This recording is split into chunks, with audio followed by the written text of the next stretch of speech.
하나님 말씀은 창세기 3장 20절부터 24절까지입니다. 창세기 3장 20절부터 24절까지 교독하겠습니다.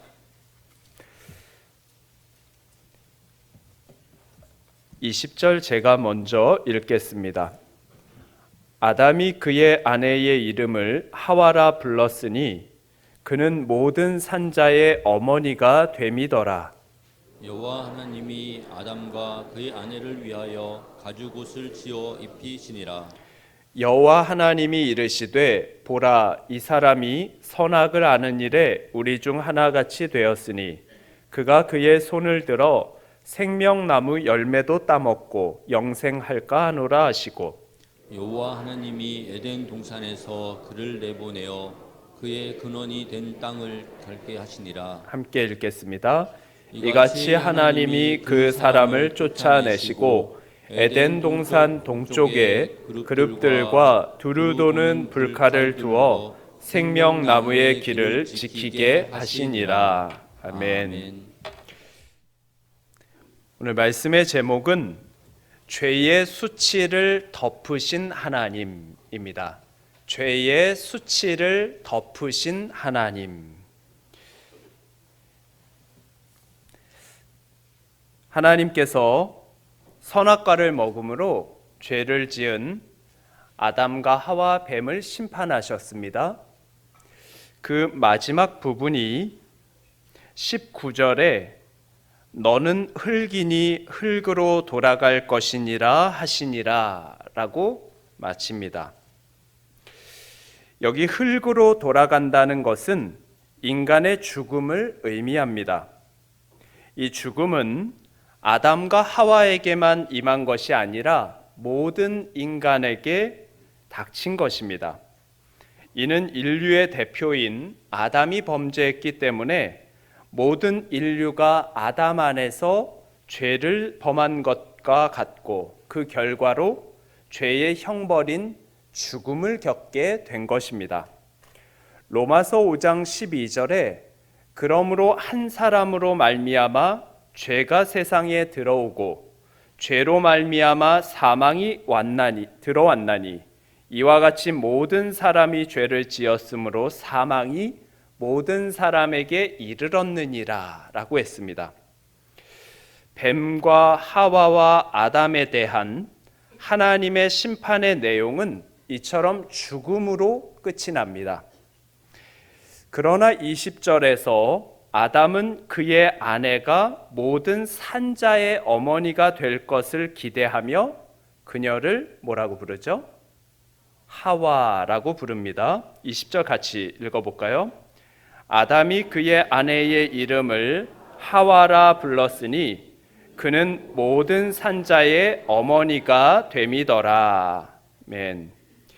여기 아담이 아내의 이름을 하와라 그랬는데 하와라는 이름이 성경에 처음 나오는 때가 언제입니까? 네, 지금이에요. 3장 20절.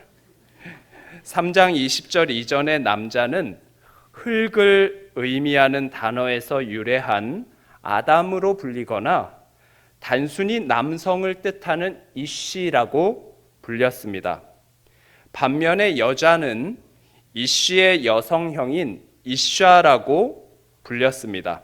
즉 한국어로 여자라고만 이름 지어졌던 것이죠.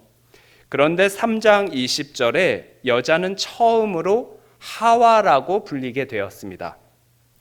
하와라는 이 살다라는 동사에서 유래한 명사인데 생명이라는 뜻입니다.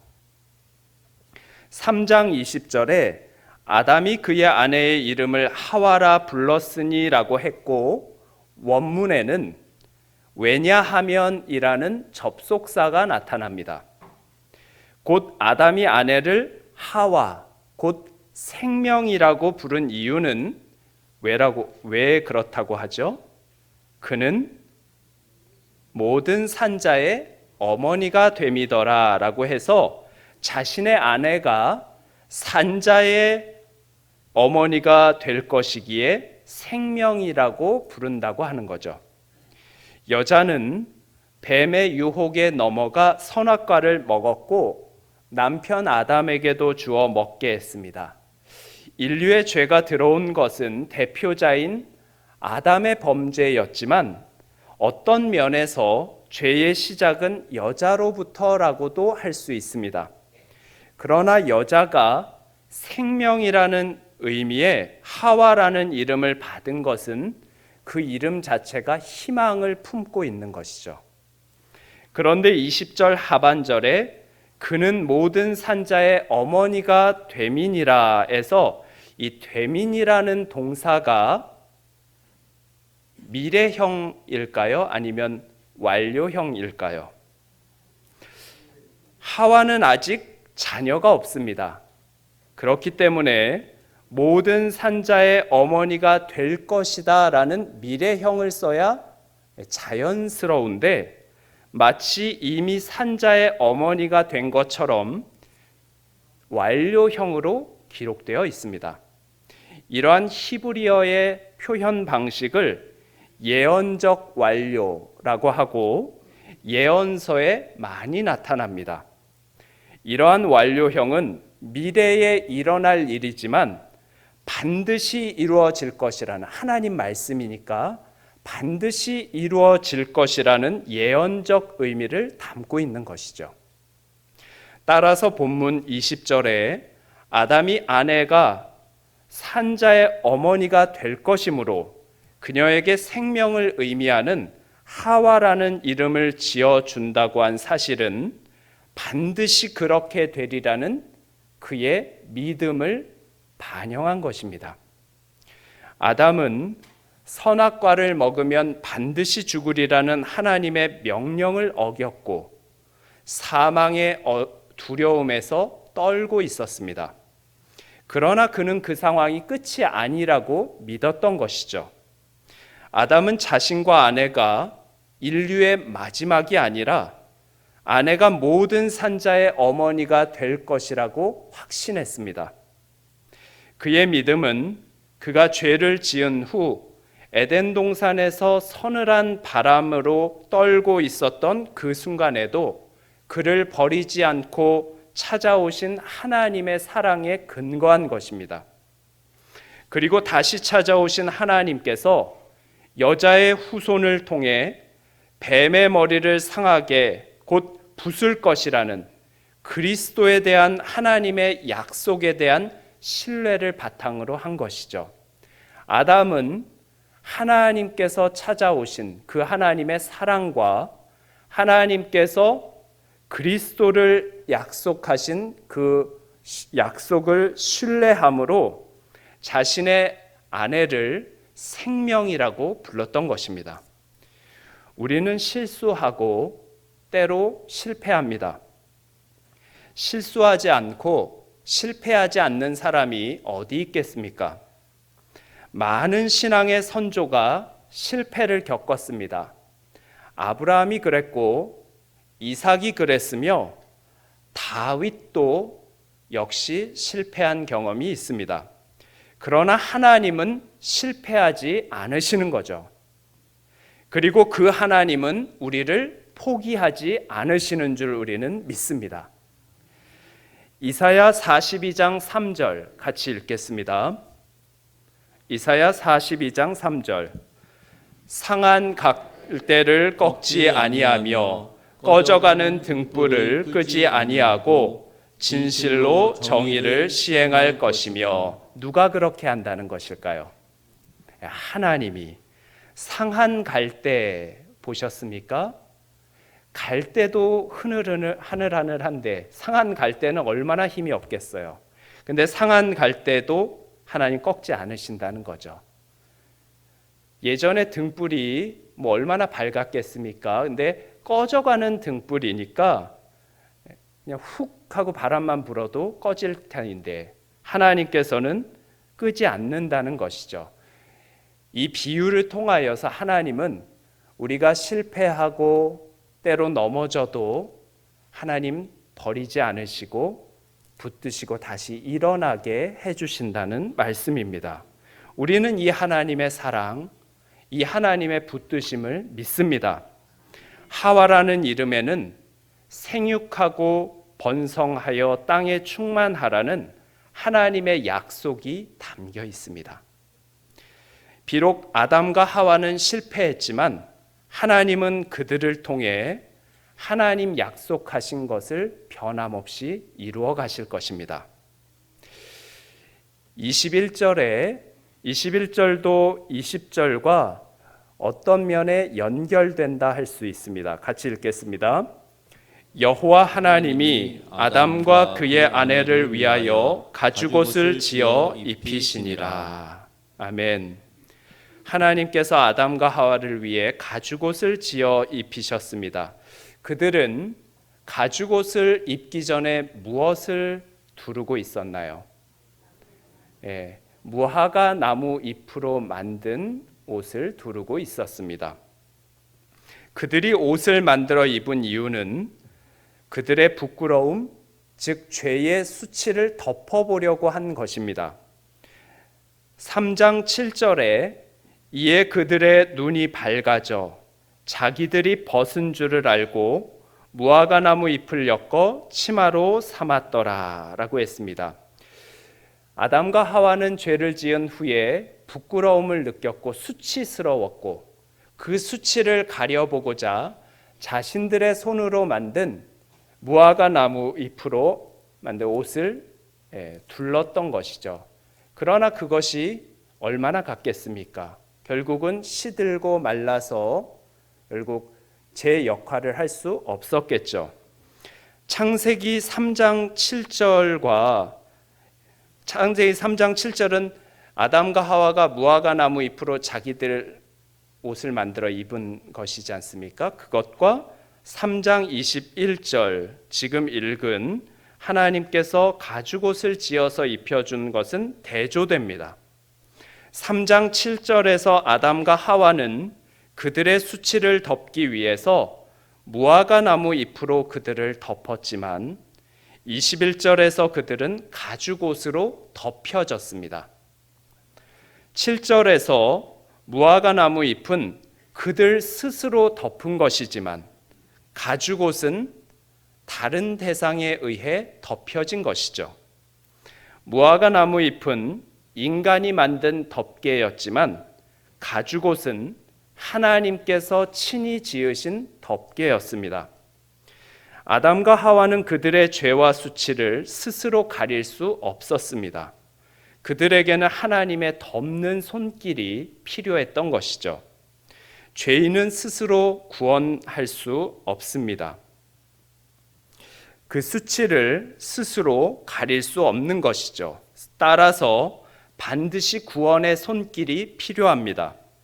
하나님은 아담과 하와의 죄의 수치를 가죽옷으로 덮어주셨습니다. 그리고 그 하나님은 우리의 죄를 예수 그리스도의 보혈로 덮어주신 것이죠. 하나님께서 아담과 하와를 위해 짐승을 희생시켜서 그들의 수치를 가릴 가죽옷을 만들어주신 것처럼 하나님은 우리를 위해 어린 양 예수 그리스도를 희생시켜서 우리에게 의의 옷을 입히신 것입니다. 고린도전서 5장 7절 읽어주세요. 너희는 누룩 없는 자인데 새 덩어리가 되기 위하여 묵은 누룩을 내버리라. 우리의 유월절 양 곧 그리스도께서 희생되셨느니라. 네, 고린도전서 5장 7절에 예수 그리스도를 우리의 유월절 양이라고 했습니다. 하나님께서는 짐승을 잡아서 가죽 옷을 만들어 아담과 하와의 죄의 수치를 덮어주셨는데 예수님께서 유월절 양이 되어서 그 보혈로 우리의 죄를 덮어주신 것이죠. 하나님께서 죄를 지은 아담과 하와에게 여전히 찾아오셨고 그들의 죄의 수치를 가릴 가죽옷을 지어 입히셨지만 죄의 결과는 비참했습니다. 22절부터 24절까지 함께 읽겠습니다. 본문입니다. 22절부터 마지막 24절까지.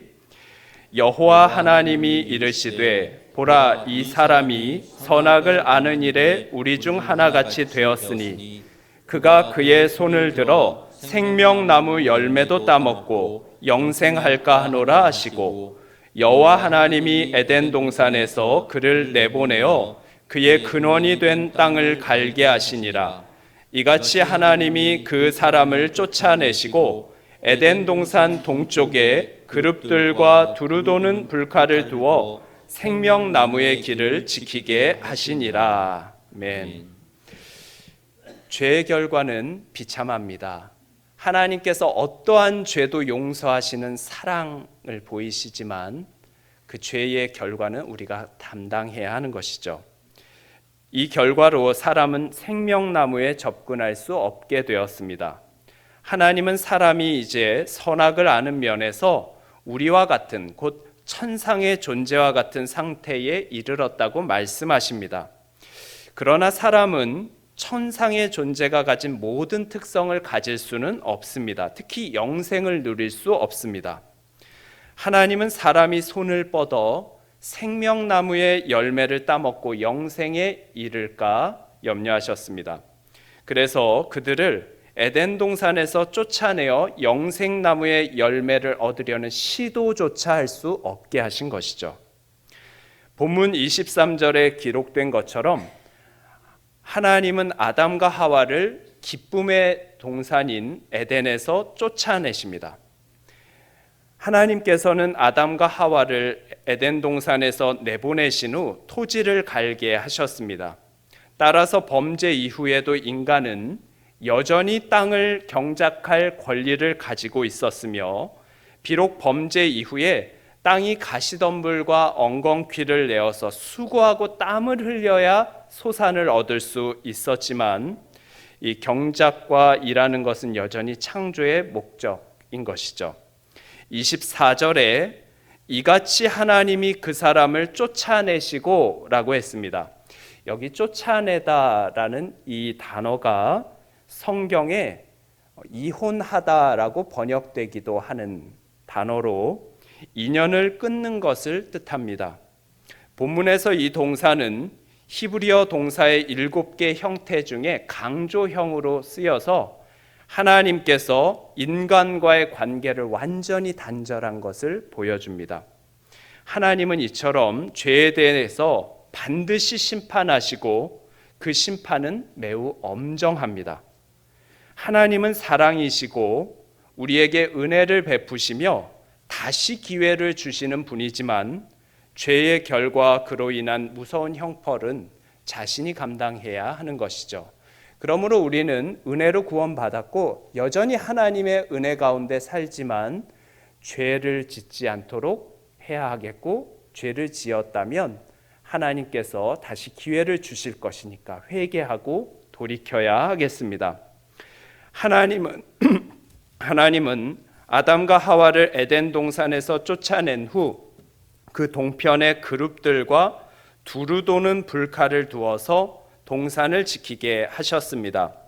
에덴 동산의 동편은 그 입구로 보입니다. 그리고 그룹들은 성경에서 하나님의 곁에 있는 천사들로 묘사됩니다. 그룹들은 다양한 역할을 맡았지만 이곳에서 동산을 지키는 일을 했습니다. 그리고 두루 도는 불칼이 있었습니다. 두루 도는 직역하면 스스로 도는 이란 뜻입니다. 그래서 하나님은 천사들과 스스로 도는 불칼을 통해서 에덴 동산을 지키게 하여서 인간이 그곳으로 들어올 수 없도록 차단하신 것이죠. 그래서 우리가 지금은 에덴 동산을 찾으려고 해도 찾을 수 없습니다. 어디 있는지 알 수 없고 또 하나님께서 천사들과 두루 도는 불칼로 지키기 때문에 접근할 수 없는 것이죠. 다만 우리가 하나님을 믿고 하나님의 은혜 가운데 살 때 영적으로 우리 심령의 천국, 즉 에덴 동산이 이루어질 수 있는 것이죠. 아무쪼록 저와 여러분은 죄를 회개하고 하나님께로, 하나님의 은혜 가운데로 나아가서 영적인 기쁨의 동산 에덴을 누리시기를 주님의 이름으로 축복합니다. 말씀을 정리하겠습니다. 아담과 하와는 선악과를 먹고 죄를 지어 죽게 되었지만 본문에는 그들의 죄의 수치를 덮으신 하나님의 은혜가 나타납니다. 아담은 자신의 아내에게 하와라는 새 이름을 주었습니다. 이는 생명이라는 뜻이고 그녀가 모든 산자의 어머니가 될 것이라는 아담의 믿음과 소망을 담고 있었던 것이죠. 아담과 하와는 죄를 지은 후에 시들어 버리고 마는 무화과 나무 잎으로 만든 옷으로 자신들의 수치를 덮어보려고 했지만 덮을 수 없었습니다. 이제는 하나님께서 친히 가죽옷으로 아담과 하와를 위해 옷을 만들어 덮어주신 것이죠. 하나님은 아담과 하와를 에덴 동산에서 쫓아내셨지만 그보다 먼저 친히 가죽옷을 지어 입히신 것입니다. 우리는 허물과 죄로 죽었던 소망 없는 자들입니다. 그러나 하나님은 유월절 어린 양이신 예수님을 통해 우리의 죄와 수치를 완전히 덮으신 것이죠. 네. 그래서 이 부분이 중요한데 한 번 더 할게요. 네. 하나님은 손수 가죽옷을 지어서 아담과 하와에게 입혀주셨습니다. 하나님은 아담과 하와를 에덴 동산에서 쫓아내셨지만 쫓아내시기 전에 먼저 친히 가죽옷을 지어서 그들의 수치를 가려주셨던 것이죠. 그 가죽옷은 예수 그리스도를 상징적으로 보여주는 것입니다. 우리는 허물과 죄로 죽었던 자들입니다. 그러나 예수 그리스도의 십자가의 보혈로 우리의 죄의 수치를 하나님께서 덮어주신 것이죠. 인간은 스스로 자신의 죄를 덮을 수 없습니다. 무화과 나무 잎으로 덮는 것과 같습니다. 그러나 하나님의 그리고 예수 그리스도의 보혈로만 덮일 수 있는 것이죠. 우리는 이 믿음을 가졌습니다. 하나님의 사랑, 하나님의 은혜, 변함없이 우리와 함께 하시는 그러한 하나님, 죄의 수치를 덮으시는 하나님 앞으로 날마다 나아가는 저와 여러분들 되시기를 주님의 이름으로 축복합니다. 기도하겠습니다. 살아계신 하나님 아버지, 아담과 하와가 선악과를 먹고 범죄한 이후에 스스로 자신을 가려보려고 했지만 가릴 수 없었고 하나님께서 친히 짐승을 잡아 피를 흘림으로 가죽옷을 지어서 그들의 죄의 수치를 덮으셨습니다. 우리는 허물과 죄로 죽었던 소망 없는 자였지만 예수 그리스도께서 십자가에서 흘리신 보혈로 우리의 죄를 덮으셨음을 믿습니다. 우리가 하나님의 은혜 가운데로 은혜의 보좌로 나아가게 하여 주시옵소서. 예수 그리스도의 이름으로 기도하옵나이다. 아멘.